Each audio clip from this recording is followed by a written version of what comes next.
great halls of their house, there are assembled three who hope to one day be the world's greatest driving heroes. Created from the cosmic legends of the universe comes our team captain, the Vision, Bill Fisher. Their soon-to-be Wonder Woman, Vicki Fisher, and our Batman, the master of tools, gadgets, and all things mechanical, our mild-mannered, soon-to-be billionaire, Alan Danvers. Their mission: to fight injustice, share what is right and wrong, to get you out of your house and come out racing with them and serve all mankind. They are the Garage Heroes in Training Team. Alrighty. Ding, ding, ding. All right. You guys ready? We're ready. Yes. Right. I just want to see how long you guys will sit there until I start. Anyway. Welcome to the Garage Heroes. Bill, you sound weird this week. Welcome to the Garage Heroes in Training podcast. I'm your host for this evening, Vicki Fisher. Who's with me? I'm Jennifer. I'm Alan. I'm Mud. Just don't call me late to dinner. I'm in the tub this evening. That's what I am. That's right. I'll be in the tub before this podcast is over. All right. You guys ready? Yep. Welcome to the Garage Heroes in Training podcast. I'm going to be your host for this episode, and my name is Bill. Who else is hosting? I'm Vicki. And I'm Jennifer. And that's it. No guests. We're doing our Racing 101. So, Vicki, is it so you want to be a race car, or you want what is? I don't. So you want a race car? So you want a race car? Okay. All right. I like that. You can want the race car, or you want a race car. All right. So grammar not required to be a race car driver, apparently. That's right. But we're going with it anyway. Okay. So last week we did an episode on how to build your race car, and Vicki's takeaway is Buy one. yes, don't build one. Just buy one. In case it wasn't clear. Already set up. I'm big fan of that. In case it wasn't clear. She just wanted to make sure we covered that for the Absolutely 18th time. Okay. Yep. Very well. So once you've bought your race car, or if you absolutely have to build your own race car, then there's some safety equipment involved with going out and doing wheel-to-wheel racing. Sometimes it varies depending on the series. Sometimes it depends on who is hosting it and what type of racing you're doing. But we're going to go with some generic things that we've seen and try to hit some important key points when finding these things out. So there is a system that holds the driver in the car. And probably the biggest key point for that system is Miss Vicki. It is your race seat.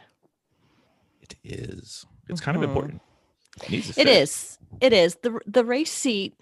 It number one is kind of tricky depending on everybody's size.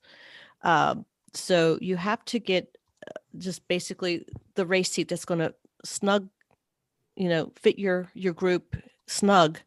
And there's ways you can manipulate that. But also, and we're going to go over that later on, also is the seat belts. But you have to be part of the car. You can't have any wiggle room in it. Correct. Mm-hmm.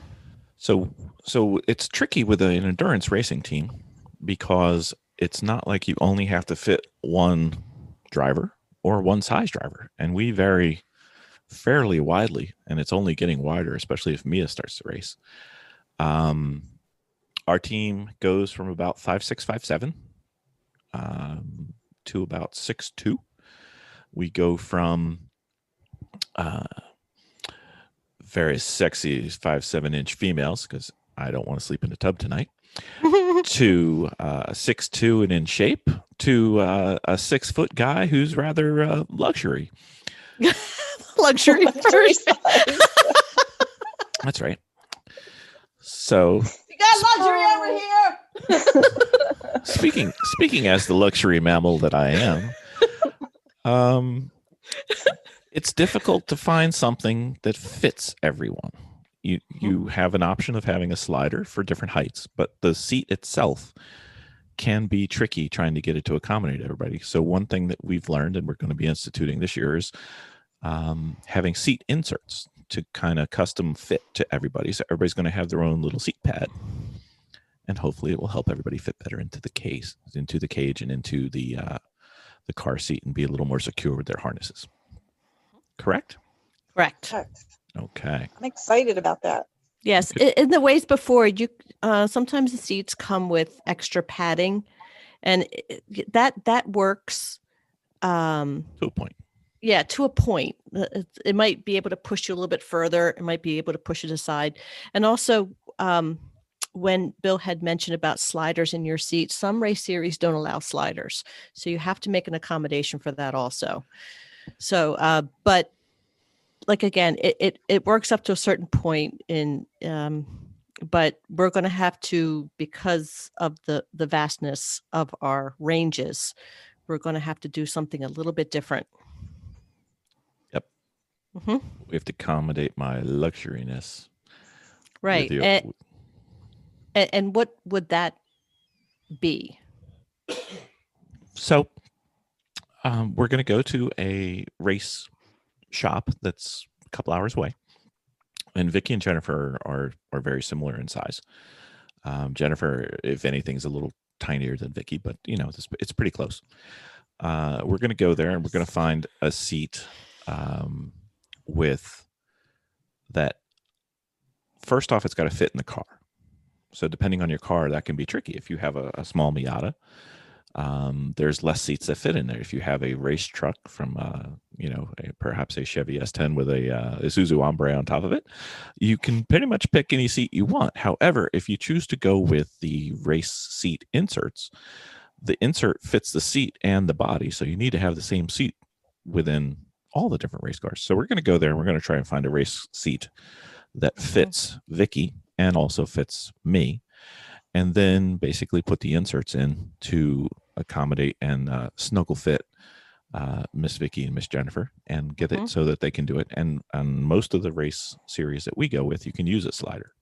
Mm-hmm. Now, it's always safer not to have a slider, but if you're going to have a slider, you need to have, I believe it's the Sparco slider with double rail engagement, or you can use one from a Jeep, and we'll have the details on that in the podcast notes and on the webpage that we put together on GarageHeroesandTraining.com. So if you want more detail on seats, if you go back to Garage Heroes and Training episode number 149 with Joe Marco from HMS Motorsports, we went into this in very, very depth and detail. So what are the parts of the seat that must fit the driver, Miss Jen? Do you remember?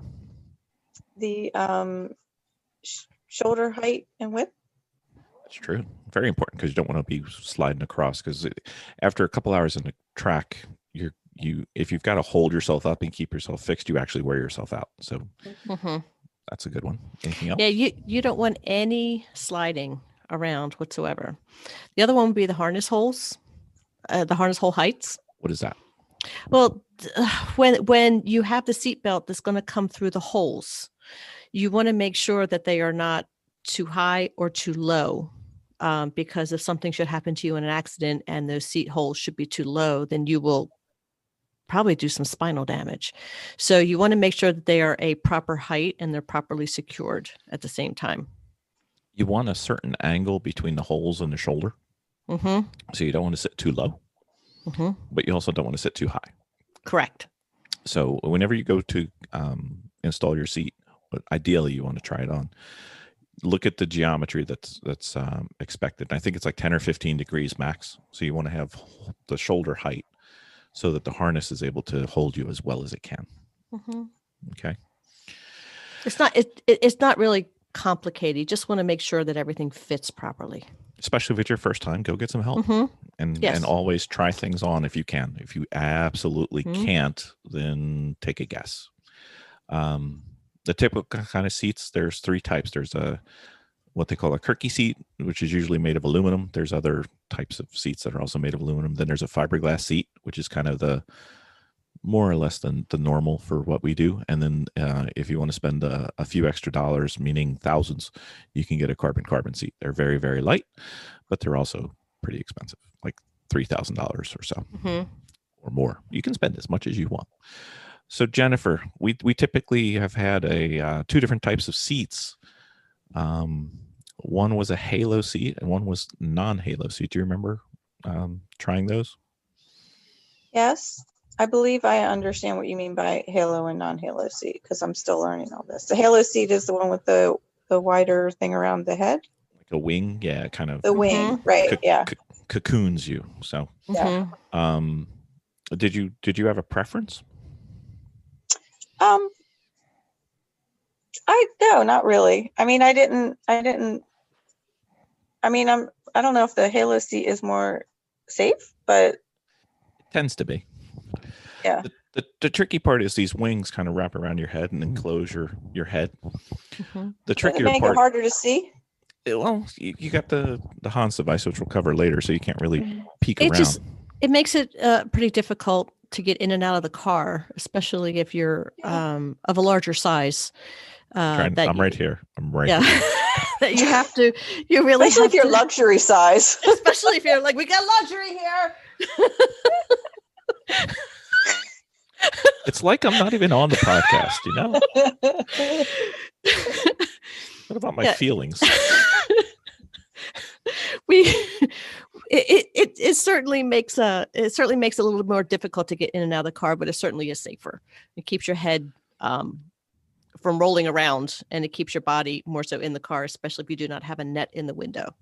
Yep. And it's like a hug. It's like a hug. It's like a hug. That's right. Like a hug. I did like it better. If you can fit it, we highly recommend it. They're starting to become required in certain series, but definitely something to think about. If you can fit it, we're going to try to fit a halo seat in the Miata. So good luck with that. Oh, good Lord. Yeah, it should be fun. Be tough. Yep. I know you're not driving it. Oh, sorry. I didn't mean to say that out loud. I really didn't. You know why? Because we got luxury. Anyway. Hey, I'm back to the podcast. Welcome. I really didn't mean to say that out loud. What are you guys talking about? All right. So the twins are, we just took a luxury break. Oh, okay. That's nice. That's nice. I'm glad you guys deserve it. What are some of the key features that you need to look at in order to make sure that it will fit into your car? I mean, you got the measurements from side to side for sure, because sometimes, we've shown up with a seat and tried to fit it in my Miata. Like, it's not going to work at all. Just by you can't close the door. Really, you can't close the door. But at the same time, you still have to make sure it works. Now, the seat that's in mine is an older seat. I know this is an older seat in my Miata, and it's tight. I mean, it's a tight little seat. I don't know. I don't know how the next one coming down the pike is going to work out. I don't know. So very well. Yeah, very well. Yeah. So that's really important. Your shoulder width of the seat and the mounting height, of course, is really, really important. The rake and angle. That's right. So you have that. You want the seat to be at a little bit of a recline, so that you kind of, the more you go forward, the taller it gets, and also it kind of keeps you in the cup of the seat. Makes you feel luxurious, shall we say? Yeah, and the brackets have adjustments at the base for that. Some do. To allow that to happen. Well, I know the ones that we do have for sure. So you want to make sure that they're mounted properly. Right. And the brackets themselves, in addition to whether they're on a slide or not, they can mount to the bottom of the seat, which like in a BMW doesn't really matter because you got a lot of vertical height. But on a Miata where you don't have so much vertical height, you may want to look at something that mounts on the side. So if you're trying to fit something into a Miata and you've got a limited amount of space, any small car, really, we're just using Miata as an example, you're typically going to want to have a side mount with no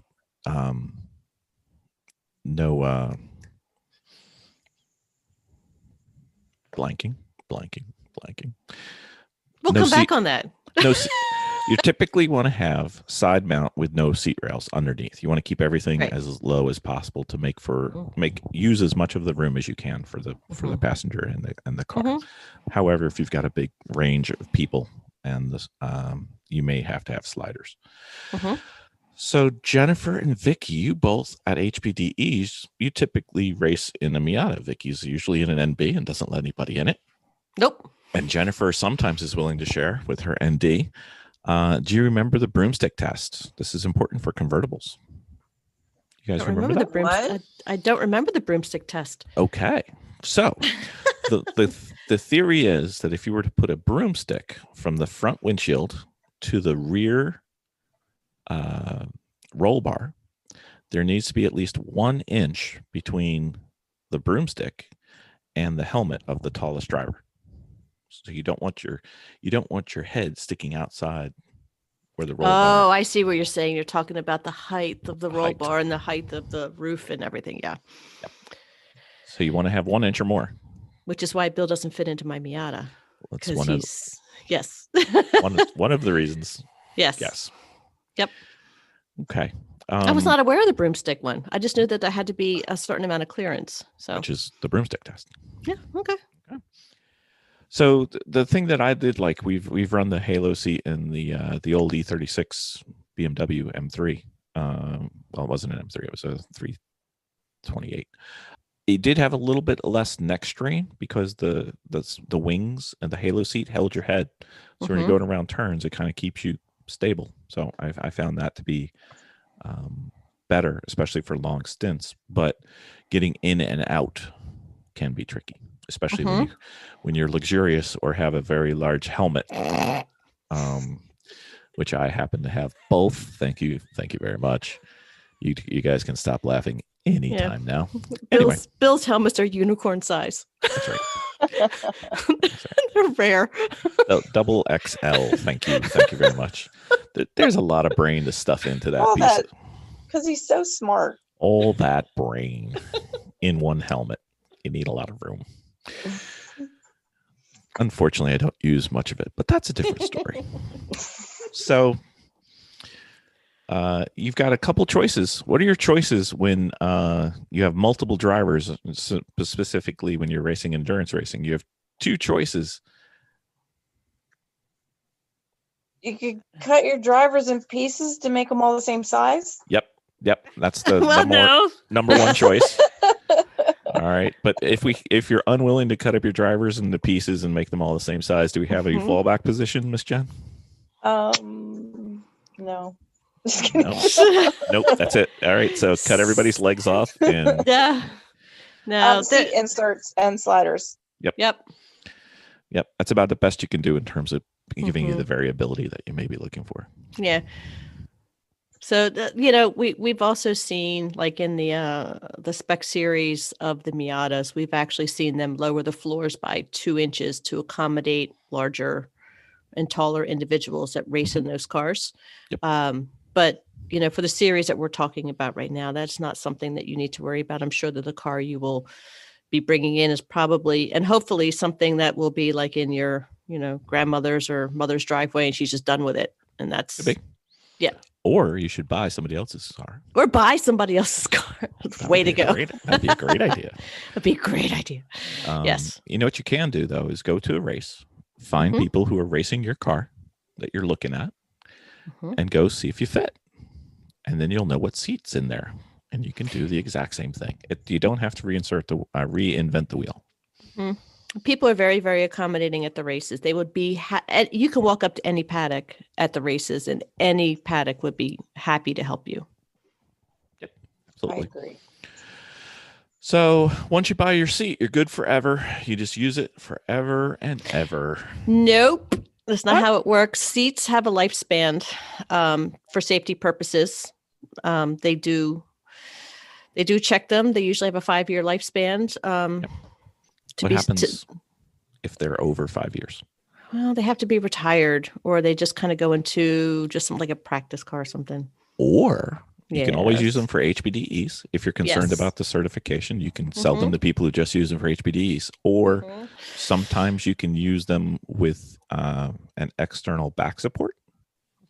and then they don't have to be certified for certain races. But it's just something to do. And don't think of your seat as a lifetime partner. Mm-mm. No, when you're racing, and we're going over all of our safety equipment, most, if not all of our safety equipment on here do have a certified lifespan that they're going to monitor you with. Yep. All right. So once again, if you need to go look at that episode that we had earlier with HMS Motorsport, we covered seats, and we also covered helmets. Yes. Anyone? Helmets? Well, yeah. With helmets, it's best just to, try it on, because even though you think you might have the right size, try it on. And, So even if you think you have a big head, you've got to go confirm it. You might have a smaller head. Yeah. This is one of the most important pieces, obviously, of your safety equipment. Yep. And it should be very snug. Yep. Yes. You want puffy little chipmunk cheeks when the helmet's on. Mm-hmm. They come from different manufacturers, obviously. We use Snell and Bell helmets. Yours is a Bell helmet. Snell certifies helmets. Oh, okay. But my bad. But there is a Snell sticker on there, so that's good. Yeah, I just like their Snells. So, they starts with an R. What are they? I'm not going to tell you. Right. Oh, okay. Because I'm just that luxurious. Okay. But the key thing to remember is there's the helmet manufacturer is different. They make their helmets for different shapes of heads. So you really need to try them on. Because some could be longer front to back, some could be wider from side to side, and Vicky's needs to be pointier on top, apparently. At least that's the hand signals we're getting right now. Or she's the peak of the mountain. I'm not quite sure what she's trying to do there. So generically, there's 3 different shapes of heads that these things are made. They can be a long oval, an intermediate oval, or a round oval, looking at it from the top. And the different helmet manufacturers make them for different size noggins. So make sure your noggin fits. And remember, when Jeff says he has a Simpson head. Yes, he did do that. Simpson is a helmet line. Yes, they make helmets. I was thinking the cartoon, so I was trying to figure out before I met Jeff whether he looked more like Marge or Homer. He literally thought that. Yep. He was literally thinking that. Yep. Like, how does that happen? Yeah. Yep. So try on in person. There's plenty of race places, or I wouldn't say plenty, but there's noted race places, I'm sure, near you. Hopefully. Within driving distance that you can go and sample. And it's important that it fits. I mean, it's one of the key things that keeps you safe.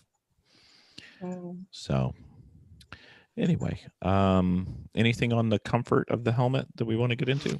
Well, you certainly want them snug, for sure. And yeah, I think that was the only thing that I really, really cared about is that you don't want your head bobbling around inside it, for sure. No, if you've got extra room, it's too big. So typically what you want to do is if you're trying it on, you want to wear it for a while at the store and just make sure it's comfortable, because you're going to be in there for several hours, multiple times. And these helmets last for 5 to 10 years. So make sure you get the right one. And usually you should be wearing a balaclava underneath of it, which will manage with the sweat and the fire safety, especially if you have long hair. You should be wearing a balaclava to make sure that is part of your fire safety suit. What's a balaclava, Vicki? It's a Greek dessert. That's right. It is just it's a head unit it's a soft fabric head unit that you would put on. You're a head unit. Yeah, that's right. Not a unit, but just a fabric that you would put over your face, has eyes available for you to eye openings. You wear that. It keeps the sweat down, also keeps the makeup off of, if you happen to be wearing makeup that day, it keeps that off of your helmet lining also. That also helps. Yep. So you have to be wearing that also to make sure that it fits comfortably. And if you're at a racing event, it usually requires that your helmet be certified and not expired. So recently, correct. It does have a lifespan. Right. So recently, the 2010 helmets are expired. Usually, they're good for 10 years after certification. So 2010s are no longer good for most of the racing series we have. And they just came out with the 2020. So you're going to look at a 2015 and save a little money, or a 2020 and it'll last another 5 extra years. So it's usually worth getting the 2020. Get the newest one you can. All of ours are 2015s, just in case you guys are keeping score at home. What about your helmet? Once you buy your helmet, you've got it for 10 years, no problem. Everything's great, right? No, it's a trick question. Trick question. What do you mean? No, it's not great. Why? What could happen? Because I have no idea where we are in the dock. I'm sorry. I don't know either. I mean, what are we talking about? I'm like, wait a minute. I know I should be saying something. Hey, Bill, what happens if you drop your helmet? Where are we in this? Their helmets, the last 2 bullets, but hey, don't worry about it. What if you drop your helmet? Oh, yeah. Oh, I see where we're at. Okay. So, Vicki. Yes, we'll be editing that part out. Or not. Sorry, It depends on how much fun I am. So lost. So, Vicki, once you buy your helmet, you're good forever until it expires, right? No. I mean, you have to be careful about how you manage your helmet, for sure. I mean, they do come in bags that if you're going to be carrying them around, you store them in the bag, number one, anytime you're traveling with them. It's like a little sock. And that protects the visor, number one. There could be significant damage if you drop your helmet from 2 to 3 feet, to it. So you certainly don't want to be sloppy with your helmet. Don't use it as a doorstop or no. a wheel chuck for your car. No. We've seen that. Not a good plan. That's right. And if there's any cracks, it has to be replaced, obviously, immediately. So, I mean, you want to take care of your helmet. Your helmet's your baby. So we have friends of ours, when they're at the track, and we'll go over this in our paddock section, that they have places where for us, we have a table within our car trailer. The car trailer is where we suit up, and the paddock area is where we keep the garage. Usually we'll rent a garage. So we'll have a table out there where everybody will line up their helmets. You just don't kick them around. You just don't drop them. Don't leave them on top of the car. You just go put them away properly so they're safe until you use them again. And if you have a big crash, you need to get a new one. Obviously. Just get a new one. Yep. One time use only. Yep. Absolutely. Got to protect that melon. Mm-hmm. Okay. The next few. Oh. Yes. Oh, I want to go also into the helmets. One thing we haven't discussed about that is that the helmets do not come with radios. Okay, but there are ways on the internet where you can insert a radio system, which I have speakers and plugs. You have speakers that'll fit in there, and the way you cut it, so you can actually buy the microphone and the ear speakers that will fit inside there, and there's ways that you can manipulate it to within the folds and the foam inside to make that happen. So look into that also. Yep, and there's other ways to do it, which we'll cover in the later section, which we didn't get to yet. Okay. So those are kind of 2 things you almost always have to have on the track. These next things, depending on what you're doing, you may or may not need to. Suppose that you're in a racing series where you need a fire suit. What are we talking about there? Well, you can get a used one or you can get a new one, but they generally new ones cost quite a bit of money. But it's a big investment. It is. So, but it's important. It is very important, because if your car catches on fire, you really need that. Yeah, the fire. You don't want to catch on fire, right? The fire suit is not going to let you sit there and sit in a fire, obviously, but it will give you time. It will give you enough time to get out of the car.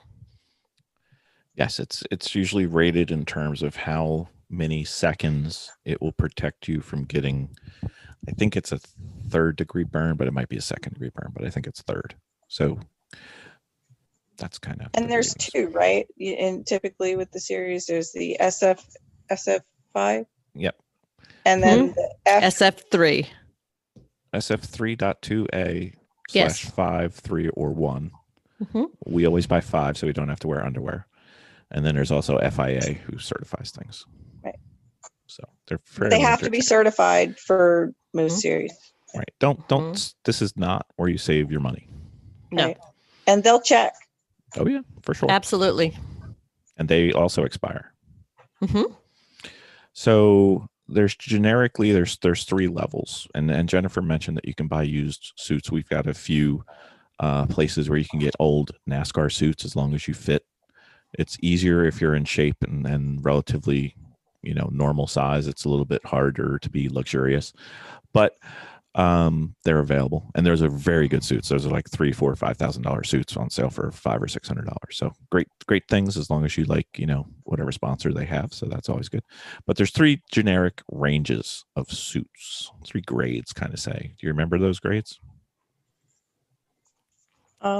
There's the entry grade, Correct. mid grade, and High end. higher grade. Yep.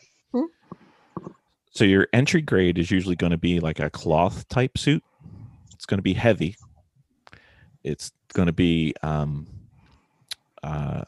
generously proportioned or loosely fitting. And with the composition, it's going to be something that can absorb water. And on a hot race weekend, it can get to be very heavy. Uncomfortable. Yeah. Very heavy. Yeah. So if you can, we would recommend you get the mid-grade suit. What's the difference? What does the mid-grade suit offer? Do you remember? Well, number So one, it is a bit lighter. True. There's more. It's has more colors. There's a little bit more fashion to it. It's got a little bit of a better cut to fit you a little bit better. It's got a better fit and finish. It's got some features on it too, and they make it a little more flexible. It kind of moves with you a little better. Like the if you buy a mid-grade glove, it's already got the little your fingers already bent. It's not like they're sitting out straight. So right, and stuff like a fully floating arm for fit and flexibility. Right. A standard cuff and a boot cuff available too. What are those? The standard cuff is where it looks like a normal pair of pants, and it's got a elastic around around your ankle. It's gathered around your ankle. Yep. Yeah, I wouldn't say elastic, but yeah, it's something like that. It's springy. Right. And then there's a boot cuff, which it looks more like pants, and then a standard cuff is just kind of grasps around your ankle because you don't want flames going up your pants. It's generally not highly thought of. Yeah, and with these, you'll be wearing things that are under it. Sometimes. Sometimes, and those items that you wear under it must be cotton. So or flame proof as well. Yeah, or flame proof, but you can't wear your spandex pants. For ladies who are racing, spandex pants underneath the race suits are a bad idea. No nylon. No nylons or polyesters, because at certain heat levels they will melt, and as your suit might heat up, that stuff will start to break down underneath. Cotton is the way to go. And it doesn't come off your skin once it melts. Correct. So that's a bad day. So, and then as with all sports and as with all vacations, there are the high end where you can spend as much as you want. Yep. They get That's lighter. not us. No. You can get custom designed, printed suits. You can do anything you want. Basically, if you have a budget, they will come up with a way for you to spend for it. So if you really want to get into it and really want a nice fitted suit, they will make it to fit you perfectly. Don't eat dessert though. And again, some of those used ones, you can get some really nice higher end. You can ones. Yep. The NASCAR ones sometimes show up on the internet all the time. Race Image is the website that we go to a lot. Yeah, Bill has a race suit that says Smithfield Bacon, which is awesome. It's the bacon suit. Incredible. This luxuriness does not. Oh, they come. also we also didn't talk about the fact that they come in one pieces or they come in two pieces. They do. Oh, yeah, that's right. Yes, the Smithfield bacon is a 2-piece, which sometimes works really well for So that's a jacket and luxury pants. guys. Oh, stop! I'm right here. So you can buy a jacket and pants, or you can buy a onesie. Is basically what. you're trying to say. Basically, yeah. I have a onesie. Jen has a onesie. I have a onesie. I have Mhm. both. Mhm. Very luxurious. Okay, so much like the helmet, these things are cut for you, and most people don't buy pants and shirts without trying them on. If you Yep. can go somewhere, go try them on. Yep. And most of these are going to be sized in European cuts. Always be careful of that. So European cut generally is about a +10 on the US side. So like a 46 US is a 56 in Europe. But depending on who's making it, their 46 or 56 can be vastly different. So be careful of that. That's why we say try to get out there. Mhm. And it gets a little even more complicated when they have different types of suits or levels of suits for each manufacturer, because the mannequins that they use to make these suits change. So even within the same brand, a 56 may not be the same and may not fit you the same. So if you can, please try them on. Yep. Go find a race shop. Always good to be friends with a race shop. Mm-hmm. They will take care of you. It's better than the internet in most cases. Mm-hmm. We have 2 that we go to locally, and they're always at the racetracks too. So if you can't find a race shop, check with the track. They'll usually be able to tell you if there's a local track. They'll tell you, hey, we have one here, or where they are local to you. So certifications. Do you guys remember the certifications? Yeah, there's a 3.2A and a 5 are the SFIs, which are standard fire ratings. Right, exactly. So the 3.285 gives you 10 seconds of safety, second-degree burns. Okay. Now you can make that go up if you wear underwear beneath it, but with the series that we run, you can wear that suit without any underwear. So if you're into commando race cars, this is where you go. Mm-hmm. Okay. They also sell a /3 and a /1. They have less protection and less time that they protect you. And for the series that we do, you have to wear fireproof underwear, long johns, and shirts underneath it. It's just easier to start with a 5, and if you're cold, put on the underwear, because it's when it's 90 degrees outside and 100. It is hot. It is hot in the race car. Yes. So, but there is something for that. So we can talk on that at the end of this. there is. We didn't talk about that, but we will. So we just always buy the 3.2A/5s because we think it's easier. We also have underwear with us all the time, and if we're cold, which has never happened except once, we just go with cotton underwear and then our race suit and go out there and give it a go. Things that you have to worry about, though: your race suit needs to fit you, but it can't be tight, and can't be tight when you're sitting. It doesn't really matter what it looks like when you're walking, because you're never walking when you're driving. It's got to be loose when it's sitting, because if it's too tight, it actually affects the fire rating. So you want it to have a little bit I didn't know that. Well, that's why you listen to the Garage Heroes and Training podcast. You're right. That's right. You'll never know what you learned here. There you go. Don't know. I didn't know that.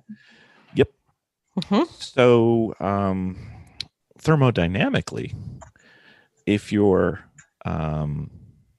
wearing a liner underneath your racing suit and you do sweat, the water will form a gas if it gets hot, and you'll turn your suit and your underlayer into essentially a thermos, and it will keep the heat off of you for a short period of time. So you want a little bit of room in there.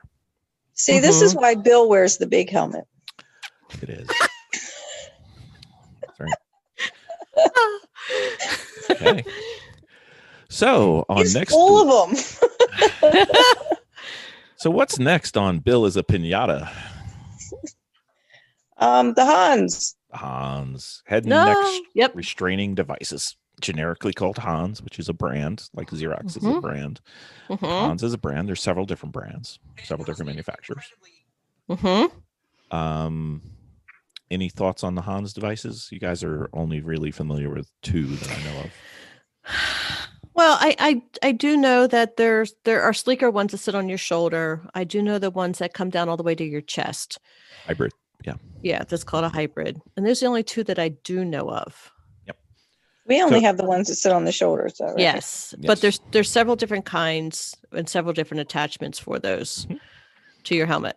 So the tricky part is these devices, they typically have a hook that attaches the device to your helmet. And on there's like a lanyard or some type of fabric, and it keeps your head from spinning too much or going forward or backwards. So that's what they're trying to protect and augment your neck.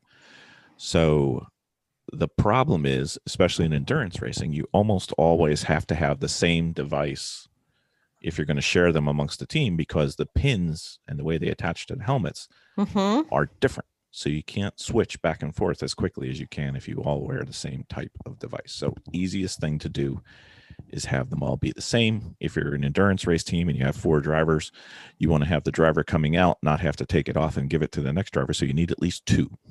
Right. So we have 4 so that we can go 2 cars, 2 each. And then when we have guest drivers, they can bring their own Hans device if they don't have the same style. Correct. Okay. Anything else with those? No, I think you covered it, Bill. The one that goes, well. the ones that goes on the shoulder is useful because it's designed to be used with 3-point seatbelts, like in a normal car. The Hans devices that we use are all designed for the 5 points or the 6 points, which means there's 2 shoulder belts going over your shoulders, and the shoulder belt goes over the Hans device. So it basically creates a one piece between you and the seat and your neck. Yes. And keeps you locked in. So, all right, Miss Vicki, one of the things that's near and dear to your heart. Gloves.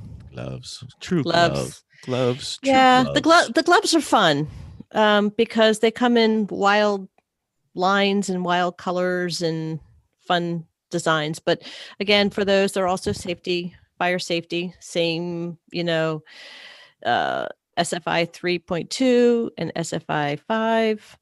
So, but yeah, you want them, obviously, they're going to come up all the way past your wrist and they're going to fit underneath your suit.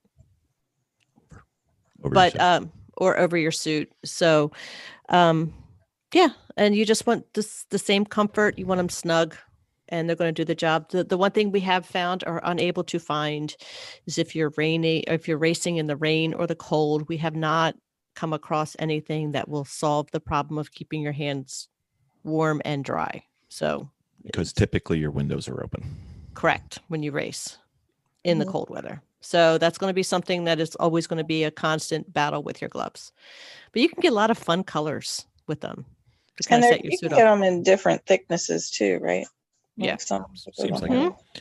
Yep. So one thing that they teach us at some of the HPDs we go to is you want to have your gloves be a different color than your car so that when you give a point by, it sticks out more. Like if you have a red car with red gloves, they may not see it as well as if you had black gloves. Or if you have a black car, you have black gloves, they may not see it as well. So if you can, it's good. And you will wear your gloves out. So a couple pairs is not a bad thing. They can get pricey. I think, low end is probably, let's say $100 or so. And you can go up to several $100. Depends on who's making them. A good investment is definitely racing shoes. Now, if you're required to have flame retardant racing shoes, that narrows it down. But you want to have what's important with the racing shoes, and why would they be important and help you, Miss Jen? Well, I thought that was because they were flame retardant, right? No, the thing about the shoes is that they have a very thin foot base on them. So, I mean, that's just the natural of the boot itself. So you're going to get more feeling and more flexibility on your gas and your pedals. So that's why the race shoes that we have are the style that they are. So it's not something you're going to want to run around a lot in your race shoes, because you're just going to wear out that the sole of your shoe. It is that thin. And they're not comfortable on the concrete. Yeah, you do feel everything with them. So, but they tend to be small and they tend to be tight. And that's fine. Just make sure you size them correctly. And so we have learned that if they are wet, do not throw them in the dryer, because they will fall apart. Don't ask me how I know. Yes, the interior kind of fell apart. It's kind of cork. I think it's got like a cork inside. It's the adhesives that doesn't handle it. So. Yeah. Same ratings as SFI ratings. So you probably are going to see SFI 2.3/3 is typical, because you're going to typically wear Nomex socks or some type of fire retardant socks underneath. So you can wear a /3. If you can get a /5, we highly recommend it. Think about where the fire is most likely going to be coming from. In the cars that we drive, the engine's in the front. The gas goes towards the engine. If there's going to be a fire, it's going to come from the front. And the first thing that's in the way of the front getting to you is your feet. So be careful with your feet. And again, as Bill said, you are going to have the fire retardant socks at the same time also. That is your other base. And of course, the balaclava is fire resistant also. But you don't wear that on your feet. No. Nope. You don't wear that on your feet. I'm just saying that we're trying to get all the entire layer. Vicki wants to have some Greek dessert. I think that's what's going on. Yep. All right, we've got some miscellaneous stuff that we can talk about for safety equipment before we get to the paddock. Any other things that we may have talked about? But underwear.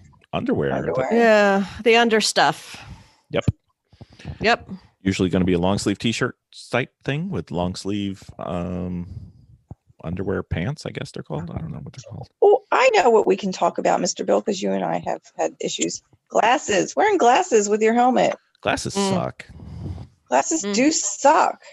Okay, so there was this if you can, don't, but sometimes you gotta.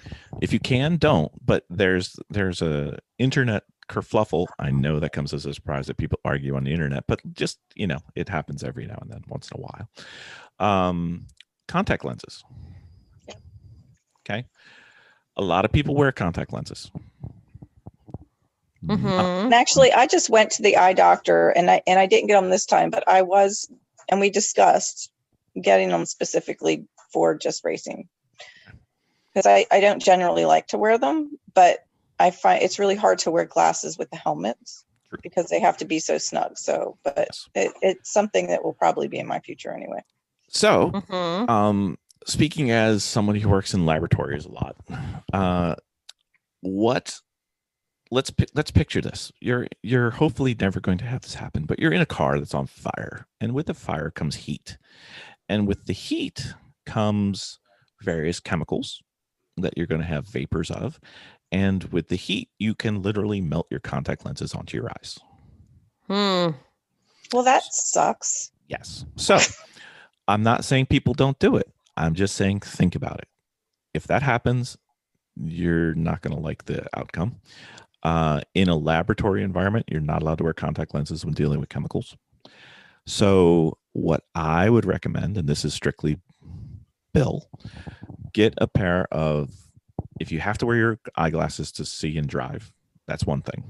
If you do, get a pair of glasses that have the straight frames on the earpieces so they can go straight back and they don't have to hook around your ears. And then try to find something that will keep your lenses from fogging up. That's the biggest hassle. And then they've got to be able to fit within your racing helmet. So that can be tricky, especially on a foggy or rainy day, as Jennifer and I both know. Yep.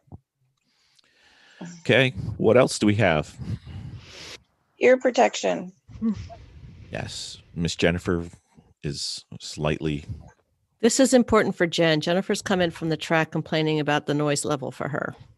And our cars aren't and it's better. Loud. It's better. But I know, like, when I first started racing, it was it was very, very bothersome for me, only because I was trying to focus on so many things at one time. And then it was, of course, there's no windows, and it's all very, very loud. So yeah, I mean, there was a lot of input. Mm-hmm. And And it was just one more thing. So Bill worked with me to try and come up with some ways to kind of block some of it out. And you have to be able to hear what's going on around you, but you know, trying to block some of it out was helpful. It's better now, but yeah. And our cars aren't typically loud. There are cars out there that are much louder Right. than Right. ours. We tend to keep our cars on the quiet side, not on. That's not the reason they're slow. The reason they're slow is because we're driving them. But there's no reason for your car to be super crazy loud. However, some of the cars out on the racetrack are super crazy loud. So we did for Jennifer, we found a couple things. There's some earplugs that you can wear, which are great. But she found that she wanted to have the ability to communicate. So instead of having the speakers in her helmet, we got her a set of custom moldable earbuds that are fairly soundproof and are molded to her ear. So I think those have been working the best for you, right? Yeah. Mm-hmm. And like I said, it's been much better for me anyway. Like I think it was just something I kind of needed to get used to, but in the beginning it was really, but everybody's different. Yep.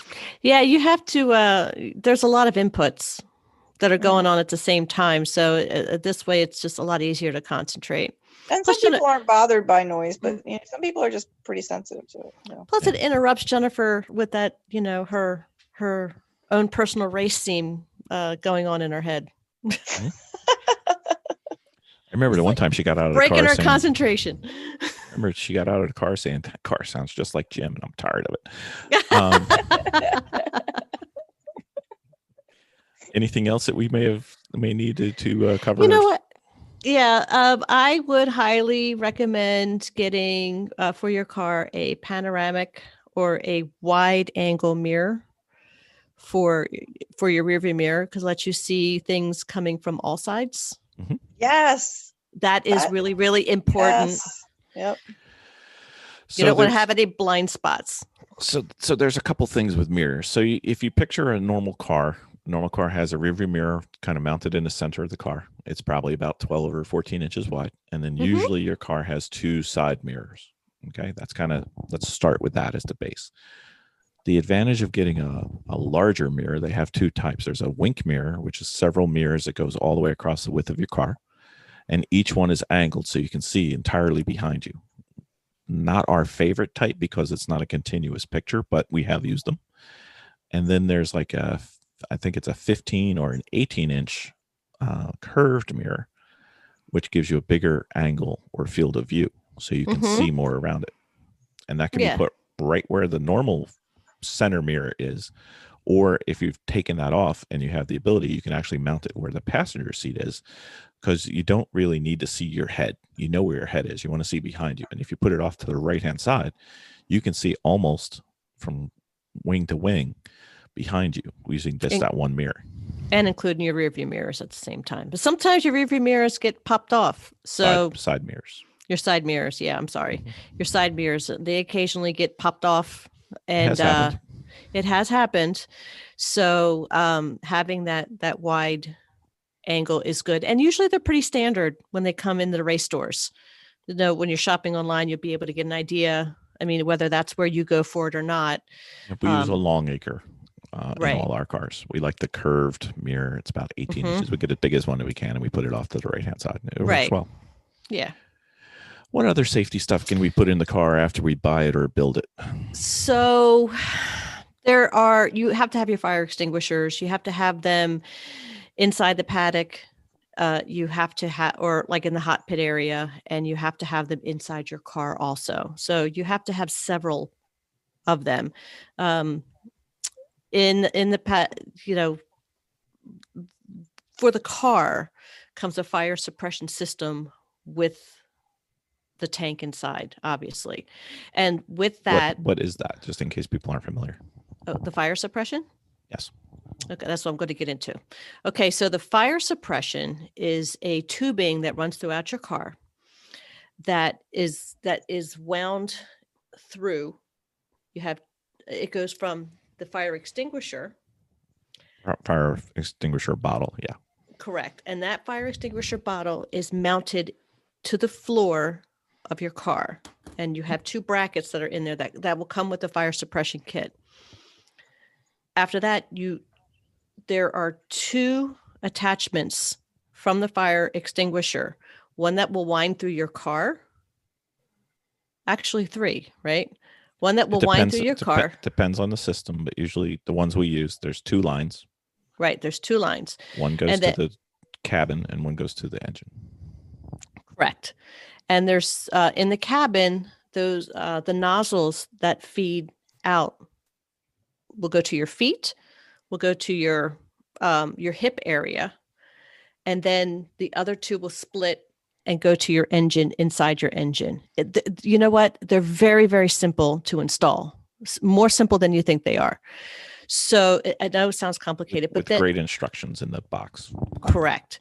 Now there's also with that suppression kit to where the handle that you would normally squeeze, there are going to be 2 holes. And with that, there's going to be a secondary line that's going to go to a bracket that is going to be mounted on the outside of your car. It's almost like through the frame. And the other one is going to be within hand reach on your panel above your shifter. Wherever your driver can reach. Wherever your driver can reach. And those are going to be, in case there's something that's going on with your engine or a fire inside the car, you can reach up and grab the handle, pull it, and it'll set the extinguisher off. The one on the outside is for emergency crews that are going to come, and they will grab it and pull it. It's very, very, I think for me to install it will probably take about an hour and a half to 2 hours. I think for your first time around, it's probably going to take a little bit longer, especially if you have to drill inside the car and mount. But mind you, thinking where to put it than how hard it is. Yeah, exactly. That's really not complicated to do it. But you know what I would do obviously is go check a YouTube and watch somebody do it first, and then make sure the race series that you are in on how they want your fire suppression set up, because sometimes they're set up in different series. And usually the fire suppression manufacturer tells you what they suggest too. Some will have the 4 nozzles that Vicki talked about. Some will have 6. Some will have 8. It can be as big as you want. And the general rule is the bigger the fire suppression bottle, the better. Mm-hmm. You don't ever want to use it, but when you do, you want it to work. And there's 2 different types. One's a little cheaper, but makes a mess of your car. And one's a lot more expensive, but evaporates off and doesn't make a mess of your car. So that's up to you. You can choose it. Do what you want. Mm-hmm. Yeah. And of course, again, the fire extinguishers have a lifespan. Yes, and they get to be refilled and recertified every 2 years. Yep. In most cases. And during the winter, do not keep them in your car, especially if you live north, because they will freeze and then they don't work. So put them in your basement or someplace that's relatively climate controlled. And I've learned that when you move them from point A to point B, make sure the pin's put back in them. Yep. Don't know why she says that. But I had one go off in the basement. Oof. I did. It's fine. It's good. It's fine. All good. It's all good. Nothing to see here. Nope. Any other things we might have missed? The e-stop switch is important to put in your car, and it is a I guess it's a battery control. Is that what it is for? Explain the e-switch, because I'm not exactly sure how it operates. I just know how you hit it. So the e-stop emergency stop switch turns off your car and disconnects all the batteries, so you don't have any gas and you don't have any electric, so that you're trying to minimize the potential for if you have an issue. So you want to turn everything off. And it's usually what they'll do in tech inspection is they'll have you rev the car up to somewhere in the middle, and then you turn the switch, and if the car turns itself off, great. If not, the stop switch is not working. You just basically want to isolate the car and basically turn everything off and make it a dead car, so there's no there's a reduced risk of any fire or electrical. Mhm. And this is kind of when I kind of go in with the getting a car that's already set up, or actually going to a race and looking how a car is set up would be a really good education piece before you start bringing, working on your own. It might be a good lesson. Jen, anything we're forgetting? Auxiliary and brake lights. Okay. So some tracks, they'll have either auxiliary or brake lights, so you have to have extra brake lights in the back, or you'll have night racing lights, which will sit there and strobe so that you can be seen, especially in the fog. I know that Vicki and I went to Road Atlanta, and we would have loved if some of the cars had lights that would strobe behind them, because every now and then you'd be going down that big long straightaway going pretty fast, and all of a sudden, whoa, there's a car. Yep. So yeah, those aren't a bad thing. Some of them also require, for safety reasons, they require you to have your car numbers lit in the evening. Not a bad plan. Looks kind of cool too, but not a bad thing. Anything else that we missed? Well, we've already discussed the roll bar, so that's kind of a given. Roll bars in the car. Roll bars in the car, or a cage, depending on what you're doing. Okay. Correct. All right. And I think that's it. We covered harnesses or seat belts, as most people will call them, but in racing they're called harnesses. Yeah. And those can be, we covered those earlier, but typically you're going to have, in a passenger car, you're going to have a 3-point belt, one where it's on your shoulder, on your waist, and then on your other waist. In a race car, you're typically going to have 5-point or 6-point harnesses, which is 2 at the waist, 2 at the shoulders, and 1 or 2 between your legs. So it makes belting people into the car a very personal and close operation. So yeah, you just got to make peace with that. That's right. You really do. Yeah, that's right. That's right. I've seen drivers like in their underwear. It's just getting it, suiting it. It's just a thing now. It's fine. It's fine. That's right. That's right. So 6 points a little bit better, safety wise, than a 5-point, but the 5 points are great. You want the belt to be, there's a few different types of ways that the belts tighten.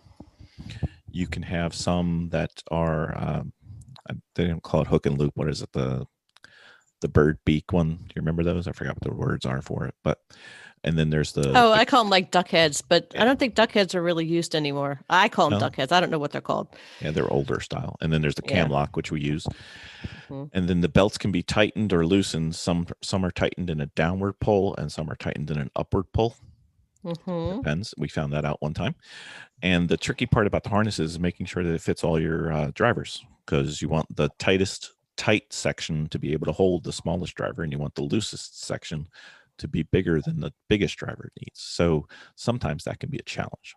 Right. And with the belts also is that when they're mounted to the floor, they have little pins that you can just use like a paper clip to make sure the latches don't open.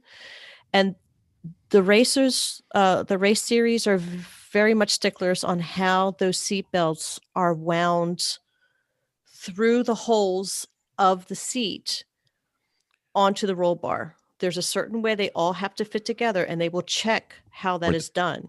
Or the eye bolts that you use. Yeah, either way. Correct. So Correct. it's pretty tricky. If you do it wrong, you reduce the effectiveness of the harness. And the harnesses, to be effective in a crash, need to be tight. And when you say tight, it's not like road car tight. It's like can't breathe tight.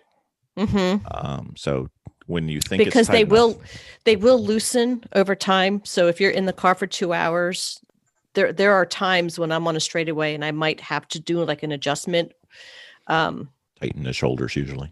Yeah, it usually is the shoulder. It's never the waist. It's always the shoulder. So, and usually with the shoulders, it's a pull down tightening.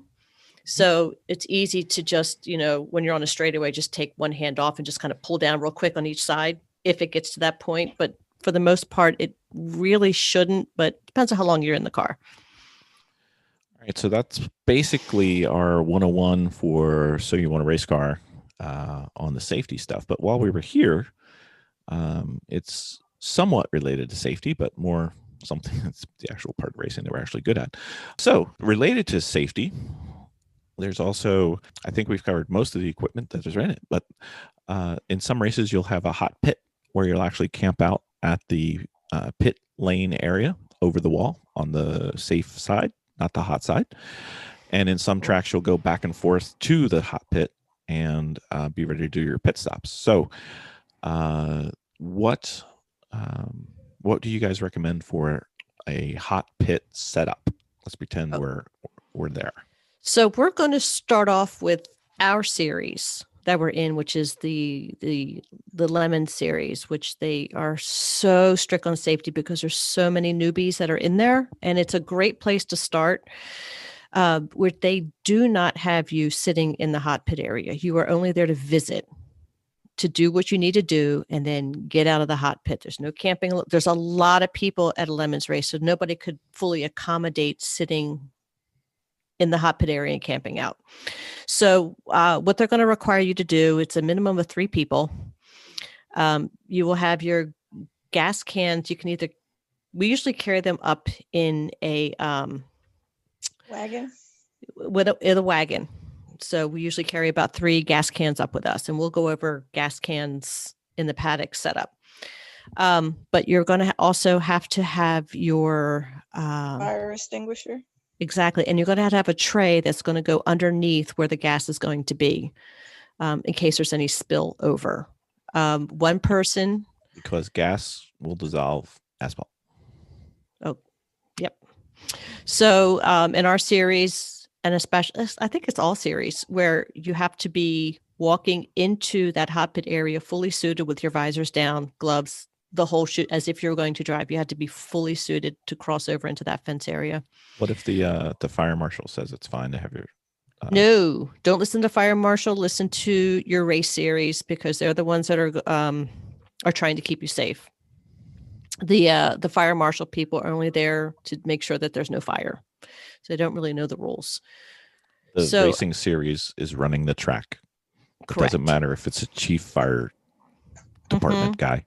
The Right. race series run the track. If they say put your visor down, put your visor down. Yep, and they will call you on it for sure. And you have to be fully gloved. Even if you're setting up anybody inside the car, you have to be fully gloved. So when you're filling up a gas, you have one person that's going to fill up the gas, and then you're going to have one person who is going to be pointing a fire extinguisher pin out at the gas tank or at the person. I think it's at the person. And then you're going to have a tray that's going to be underneath to catch the gas. And that's how you position yourself. And it's pretty much in the pit area when you go. It's gas cans. One person's going to be handing gas cans over, the fire extinguisher, and the tray. Okay.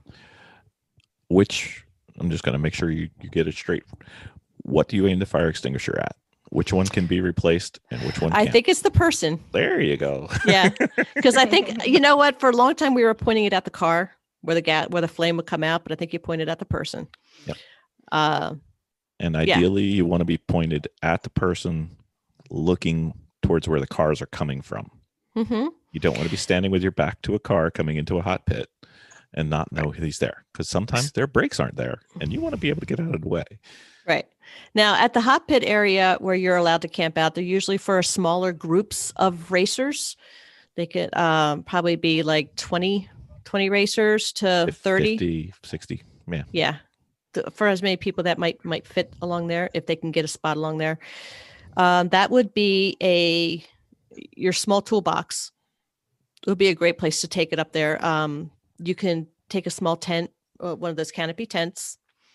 I would take some chairs up there for that. That would kind of tie in with paddock stuff, but make sure you have your fire extinguisher up there and your gas cans. 3 gas cans would be good to keep up in that area at one time. And your wagon to make sure you can transport back and forth. And I think that would be what we would use. That's the minimum. That's we're talking about entry level, so this is very minimum. You know, if you know that you've got a problem with your car, you may bring certain parts or certain tools One thing that's a very nice upgrade, one of our earlier guests had an article on this. He actually, Rob Kreider, they made towels, and they sewed in the sides of the towels magnets. So you plop the magnet on the car underneath the fuel tank. And when you're pouring gas, if any leaks out, it's first caught by that towel, as opposed to dripping down the car, dripping down onto the road. Oh, I see what you're saying. That's brilliant. That is pretty brilliant. Rob Kreider and brilliant used in the same sentence. Rob, send your checks to garageheroesandtraining@gmail.com. So that was one of the things that we needed to do. And that was an upgrade if you like that. And, you may need a certain tool. You may need certain parts, and you want to have a certain amount of stuff at the pit if you're allowed to stay there. And just, it's like the Boy Scout thing. Try to be prepared. Yep. What about a tent? Well, we already went over the canopy. A canopy is a great place because sometimes it might be a little bit of sprinkle. You don't want to get all your stuff wet. It keeps the sun off of you because you'll get baked. I mean, in summertime, you will get baked at a track. Yep. So if you're going to be sitting up there out, a canopy would be nice. 10 by 10, you can get them from. Yep. Get them cheap. $50-$60. You can get the 10 by 20s. You can get the really expensive ones, but you could probably get one out of your shed because you probably have one, taking them out to like football games, your kids' soccer games or whatever. Yep, could be. Make sure they're secured to the ground, and make sure if it's windy, they're really secured to the ground, not just. Yeah. One of the techniques that we heard that was a really great idea was one race series. They would bring just empty buckets that you might get at like Home Depot or Lowe's, and they would just travel with those. Yeah, 5-gallon buckets. Yeah. And what they would do is to weight them down is they would fill them with water, and they would tie the canopy to that in case there's a windstorm. And these things can literally sail if there's a windstorm. So just so you know, but that was a nice way because it kept your car trailer light. They were easy to pack. You can put stuff in them when you're packing. And they did the job of doing the weight without adding extra weight to your car trailer, or your trucks, however you're going to be transporting, because transporting all the stuff for races does get very, very heavy. Yeah, it does get heavy, and it's easier if you can take them empty and then fill them there. Yeah, and then you just toss them back in your truck and put whatever you need into them and just take up less room. Yep. So as you get more into it, you'll bring more and more stuff. It just happens. It just happens. So yep. It is what it is. Did we miss anything, Miss Jen? Or I think we're good. Okay. And that's how we're going to start off with safety and hot pit. So you want to be a race car 101. Segment 2. First one, build your own car. Right, Vic? Yep. No, don't build your own car. If you can buy, I'm a firm believer in that. Okay. We bought our first 2 cars, actually. So actually 3 cars. We bought our first 3 cars. So it's not a bad. We had no idea what we were going to be doing. I mean, unless you're very, very savvy with cars. Very savvy with building cars. Then it's the fastest way to get involved and to know that if this is going to be for you or not. And the biggest thing to do is just start. Don't make it harder. Yeah. If you can, buy a car. It makes it easier. You just go out there and try it. You'll have a great time. Even Jennifer likes it. Yeah. So much fun. So I guess that's it for this episode. Yes. All right. Yes. So if you guys have any questions, let us know. You can send us an email at garageheroesandtraining@gmail.com. If you guys are being especially happy with anything we've ever done, it would be great if you left a review or at least a rating on your podcast app of choice. It could be iTunes podcasts, could be Google Music, could be wherever you're listening to us.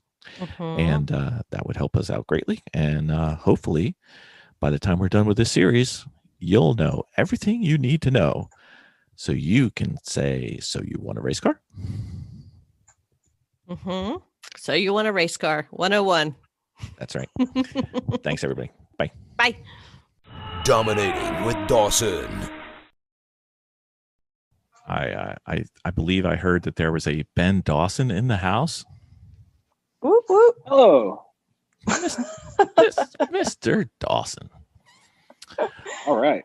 We are underway in our Racing 101, or as Vicki likes to say, So You Want to Be a Race Car series.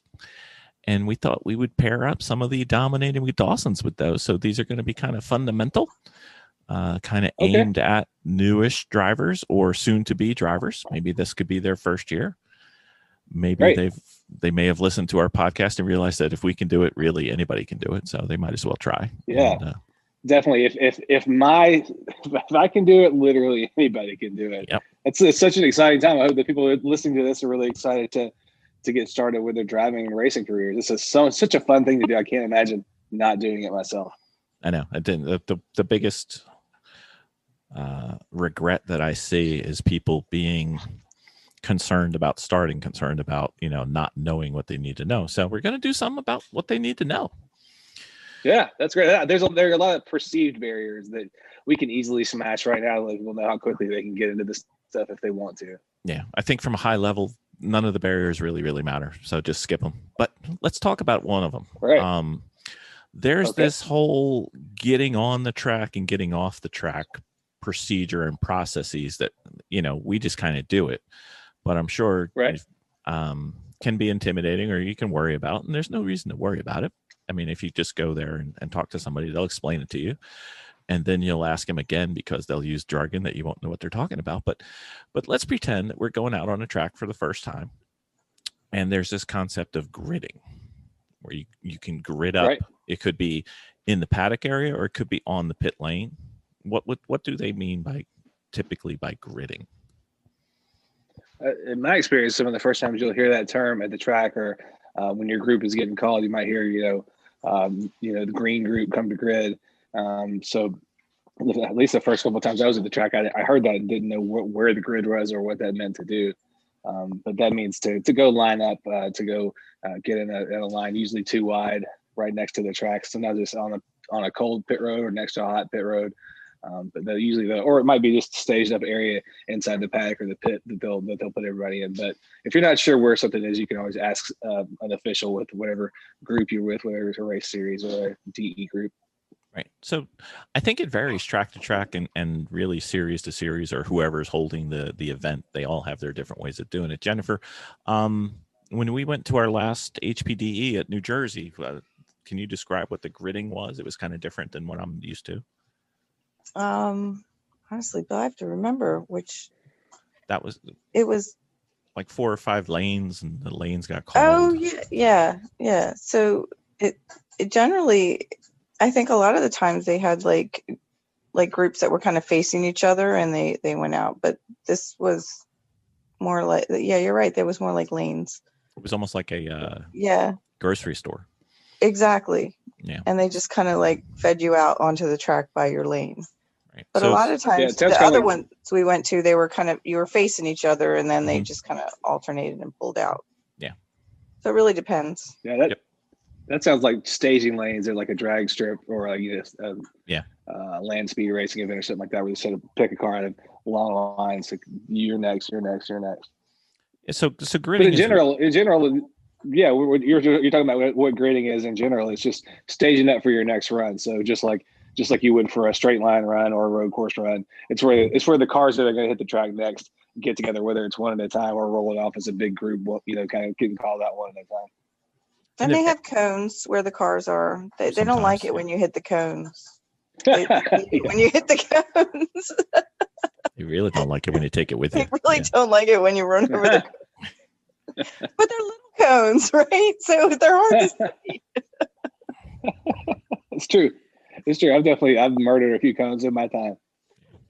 I think the whole purpose in gridding is you've got people going around the track, the group before you, and then they're getting off the track. That could be in the pit lane or into the paddock, and they want to keep the group separate so you don't have a whole bunch of crossing people. So they grid somewhere, and then they let you out after the other group's coming off or as the group's coming off, just so you don't have intersections or potential for cross traffic. I think that's the whole purpose in gridding. It's nothing complicated. It's just trying to stage it so you can get onto the track with the least amount of issues.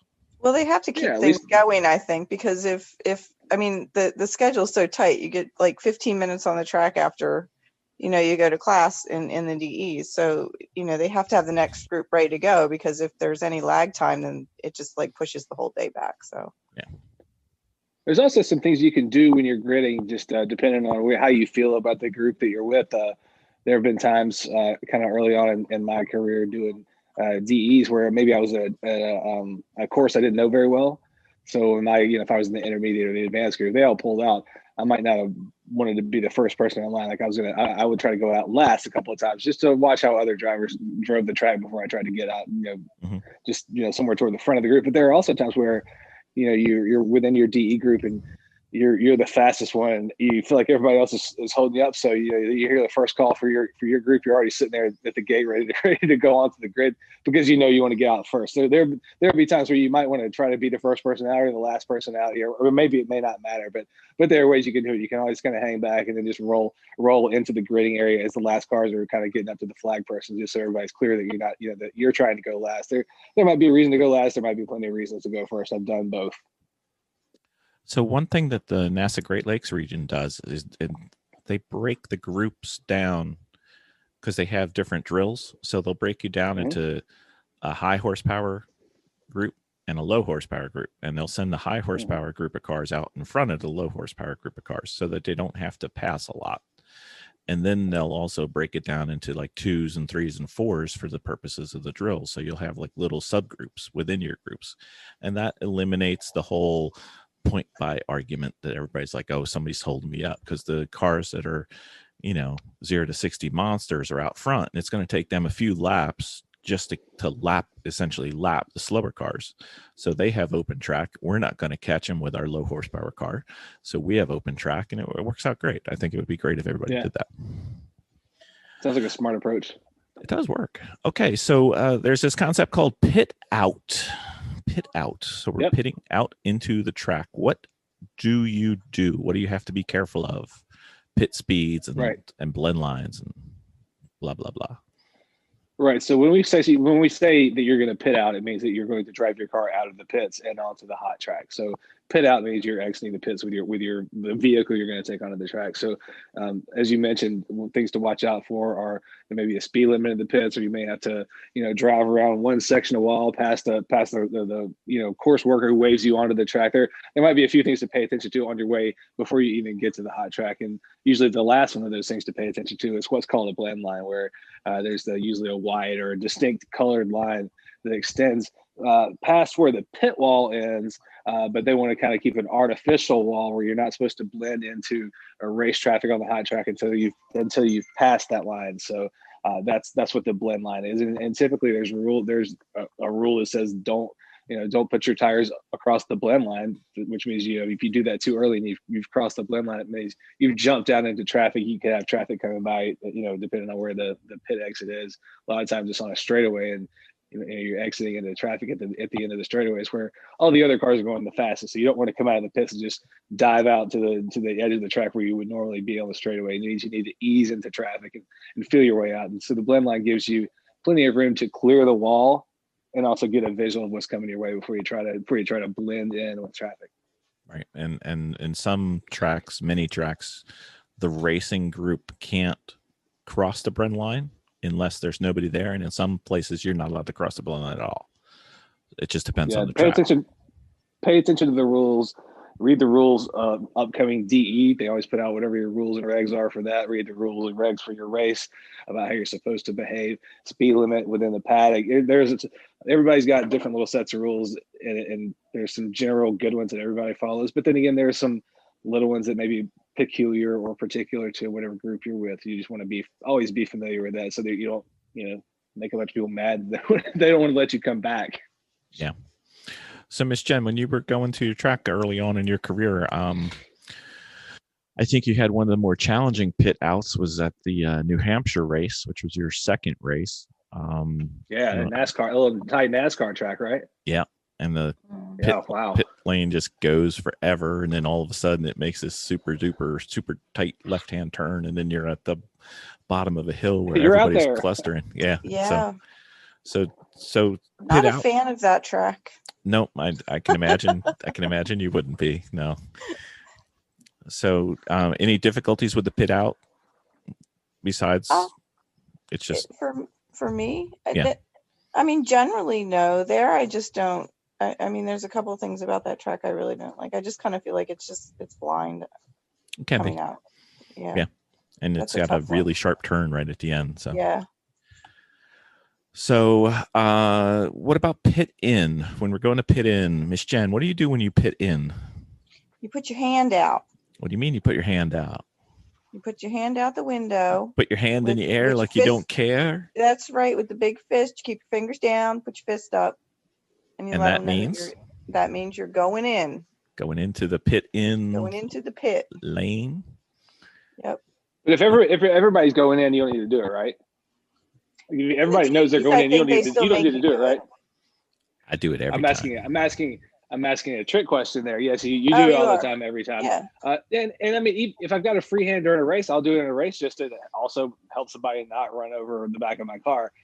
It's a polite thing to do, but also it's a safety measure, traffic safety measure to let people know, to indicate that, hey, I'm about to part ways with traffic and I'm going to be going into the direction of the pit. So it lets people behind you know, all right, maybe I'm not going to try to race this guy around the side where the pit entrance is, or hopefully they won't. If they see that, they know, okay, this is not a position thing. This person's about to pull into the pits and out of competition for a few minutes. Right. And just like there's a pit out line, there's also a pit in line. And you either need to be in the lane before that line or you go around again. Don't cross the line. Also, something to think about that way somebody explained to me the necessity of the fist signal that really stuck with me. I kind of didn't really take it as seriously, like, if I didn't think there were that many people around me or something like that, I might not always do it. But some grizzled track vet kind of early on explained to me that you have to do it every time, because you never know when there's that guy in the Viper who's coming 165 miles an hour down the straightaway and didn't see any kind of checkered flag or any kind of black flag or anything like that you would be pitting for. So you just have to always assume there's some dude in the Viper who is just high on speed and not seeing any flags, who is just going to run all through your truck if you don't stick that fist out. So just always assume that guy is out there. Yeah, you can't over communicate on the track, I think is a good plan. Right. All right. Definitely. What about traveling through the paddock? Are there rules to traveling in the paddock? Are there things you should do and things you shouldn't do? Of course there is. You better go slow. Go slow. Slow is good. Go slow. I mean, who do we bring to the you're track taped with to the us top lot of a times? car with a bullhorn saying you suck at driving. That's true. You could be. You could be. That's funny. I've seen a lemons judge at a race who went out and drove somebody's car. I've seen a lemons judge have to strap himself to the car and do it. Wow. That was pretty That's fun. awesome. That's awesome. Dave Montoya. How slow is slow? Isn't it like Well, 5 or typically 10 they'll miles have per hour? a lot of times the track will say it's this many, it might be 15 or whatever, but usually we mentioned in an earlier part of this that whatever HPDE you're doing or a race will always have its own supplemental rules and regulations that you can check out or come out in an email or something like that before you get to the event. So it's always good to pay attention to that, because it'll also have your schedule for the day included, that kind of information. So they will have rules about how to behave in the paddock. I mean, some places maybe like no kids in the paddock, no pets. You have to read, different groups have different requirements. So it's always good to read. And different tracks, some track might be 17 miles an hour, some place might be 10. So there's no universal rule except for just to always read the rules. So generically, I would say that the paddock speed is like first gear. Walking speed is what you should be doing. You should be going faster than people who walk. Yeah. Right.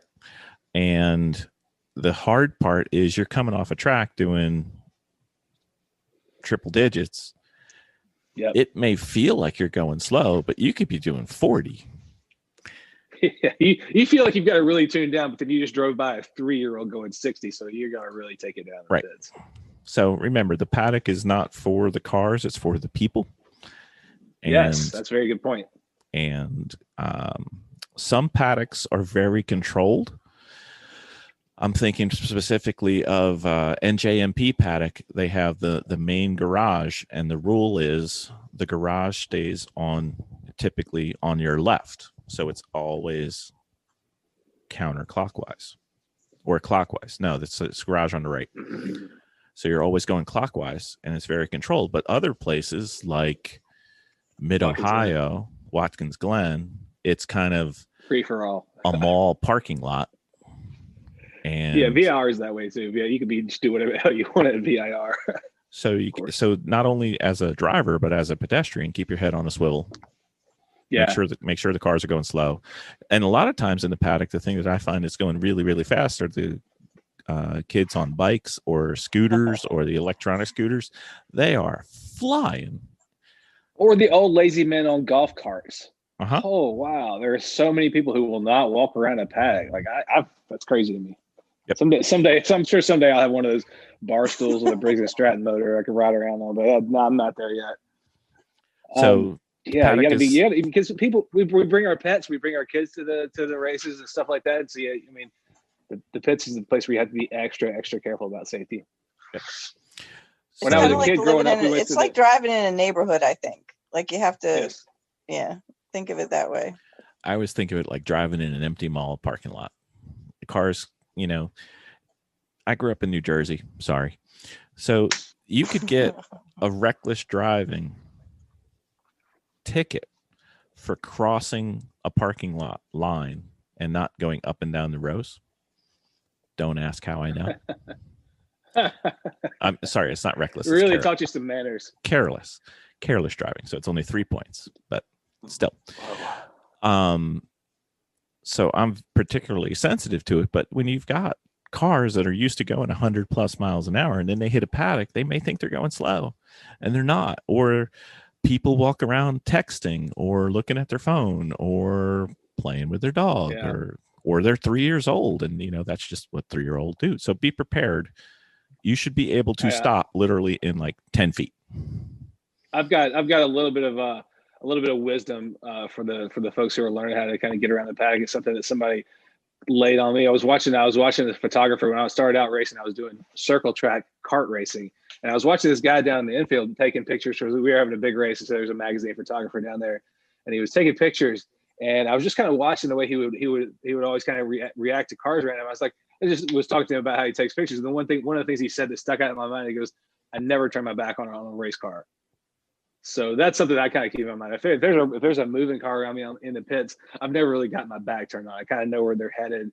I'm so paranoid. I just kind of never turn my back on a car, even if it's in my periphery, or maybe I may just move over a lane where there's not a moving car. Because you can always kind of shift through different people's pits, and if there's a car moving around, I usually just kind of avoid it. But that's something that always stuck with me. I'll never turn my back on a race car that's headed in my direction. Anything else on just the mechanics of getting around the track in the paddock and getting on, getting off? It's a good idea to know where the gas pumps are. And if you don't want to pay for exorbitant, we're going to talk about this at a different time. No, we can do that. Popped in my head. I would, you can bring your own gas in jugs. Well, I mean, it depends on your track regulations, but most places you could bring your own gas, but be prepared to have a plan for when you're going to fill up your vehicle in between sessions and stuff like that. So you can pay extra money to get your, extra convenience price gas at the track. Or it's a good idea. I always like to, just know where the closest gas station is to the track if I can go out and get my own gas. But something to think about. Another logistical thing of getting around at the track while you're also trying to squeeze in your high performance driving sessions. Yep. There's usually gas pumps, and the prices are usually not what you want to see, but they're right there. But I mean, if you're in a hurry and you got to get out on track in 5 minutes, you might pay for 5 gallons of that gas. Absolutely. All right. That should pretty much get everybody ready to get out on the track. We'll talk about the rest of it later. Right. Thank you.